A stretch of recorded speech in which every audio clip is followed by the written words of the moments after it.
Paul Kagame refuse de quitter la RDC. Bonjour M. Chambouy. Bonjour, merci Jenny. Accueilli avec beaucoup d'espoir par les Congolais, l'accord de paix entre le Rwanda et la République démocratique du Congo traîne à produire des effets attendus par le peuple. Qu'est-ce qui se passe? Mon frère, vous dites bien qu'il s'agit d'un accord de paix signé après 3 décennies de guerre d'agression. Il faut savoir que, comme tous les accords signés à travers le monde dans ce genre de conflits, s'ils n'allaient pas s'exécuter comme une lettre à la poste, signé le 27 juin 2025 à Washington par les ministres des Affaires étrangères de 2 pays, Rwanda et la République démocratique du Congo, et entériné toujours à Washington le 4 décembre 2025 par les 2 chefs d'État, Félix Tshisekedi et Paul Kagame, en présence du président américain Donald Trump. Cet accord de paix est déjà dans sa phase de mise en œuvre, bien qu'il n'a pas encore atteint sa vitesse de croisière. Disons, sa vitesse actuelle inquiète beaucoup de Congolais, surtout en ce qui concerne le respect de l'intégrité territoriale de la RDC, le désengagement et désarmement des forces hostiles à la paix. Tout ce retard, c'est à cause de la mauvaise foi de Paul Kagame. La mauvaise foi de Paul Kagame, ce n'est pas une nouveauté. Déjà, le fait d'avoir agressé un pays souverain, ça témoigne sa mauvaise foi. Mais quand le président américain s'est porté parrain de l'accord, son honneur et aussi l'honneur des États-Unis d'Amérique sont mis en jeu. Pourquoi l'Amérique et son président ne parviennent-ils pas à obtenir le respect de cet accord de paix? Monsieur Génie, l'accord de paix est là, signé entre les 2 parties. Mais le Rwanda s'est lancé dans une série de dilatoires pour faire passer le temps, croyant que ses amis démocrates vont revenir au pouvoir au prochain mandat. Alors, par ce lobbying, il pourrait faire changer les choses en faveur comme par le passé. Ou bien que son temps d'influence est déjà passé. Le temps de Kagame est déjà passé. Les États-Unis d'Amérique ont leur façon de faire les choses, leur façon de travailler. Comme des bons pédagogues, ils commencent toujours par les conseils, les déclarations, les sanctions, comme ce fut la fois passée, et enfin, viendront la contrainte physique, ou les contraintes physiques. Kagame s'en fout de tout, il s'en fout. D'ailleurs, l'autre fois, quand on a prononcé les sanctions, il a demandé aux Américains d'aller à l'enfer. Et le mardi 7 avril 2026, lors de la célébration du génocide rwandais, Kagame a dit clairement, il a dit clairement et publiquement qu'il ne va pas quitter la RDC. Paul Kagame, c'est un homme qui se réjouit au quotidien du sang coulé. Il a tué l'ancien président rwandais, Habyarimana, et son homologue du Burundi, Cyprien Ntaryamira. Il a tué près de 20 millions de Congolais. Pour lui, tuer, c'est ça sa vie. C'est ça, il trouve ça normal. C'est ça la vie de Kagame. Paul Kagame avait déjà construit un empire fort de tueries avec son armée RDF.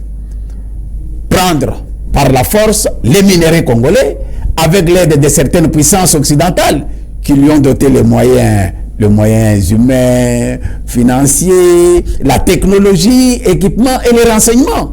C'est le cas de la Pologne, c'est le cas de la France, la Grande-Bretagne, l'Union européenne, Israël, le Qatar et aussi les industriels américains.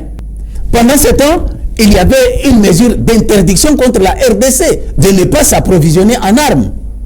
Et ajouter à cela la corruption des officiers supérieurs.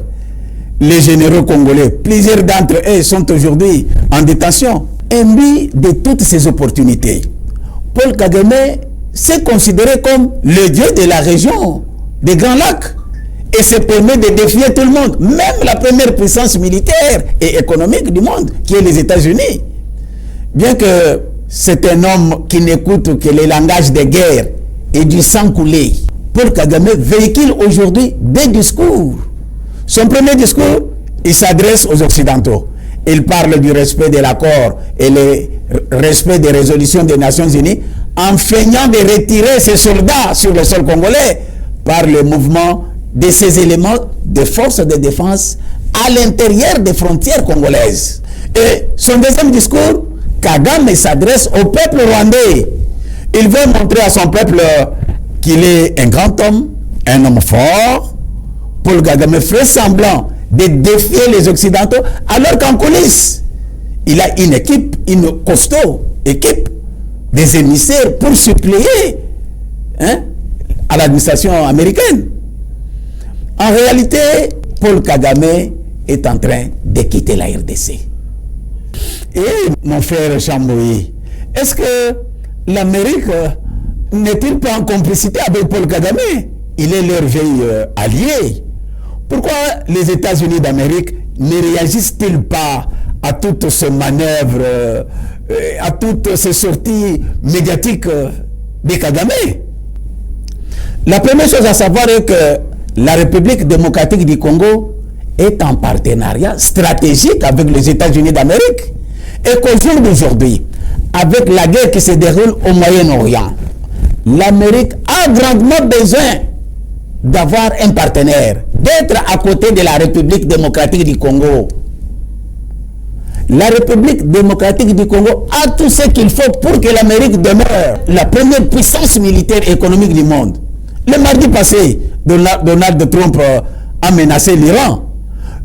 Quand Donald Trump a annoncé que ce soir-là, le mardi 7 avril 2026, il allait mettre fin à une civilisation. Le monde entier a tremblé. Le monde entier a tremblé.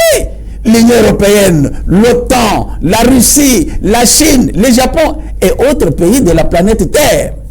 Tout le monde a tremblé. Ils se sont investis, ils sont intervenus pour exhorter au président américain à revoir, à reconsidérer sa décision. Or, les États-Unis d'Amérique ne peuvent maintenir cette force dissuasive qu'en étant en amitié, en communion avec le pays pourvoyeur de matières premières, défiant toute concurrence. Et ce pays, c'est la République démocratique du Congo. Ce pays, c'est le pays de Simon Kimbambu. Ce pays, c'est le berceau de l'humanité, c'est la RDC. Comme je l'ai dit précédemment, les Occidentaux ont leur façon de faire les choses.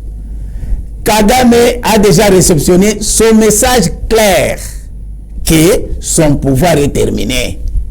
Il doit se retirer de la RDC.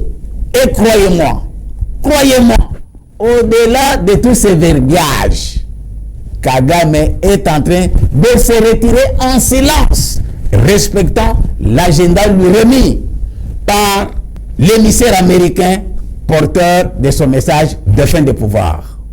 Merci, M. Chamboui. Merci.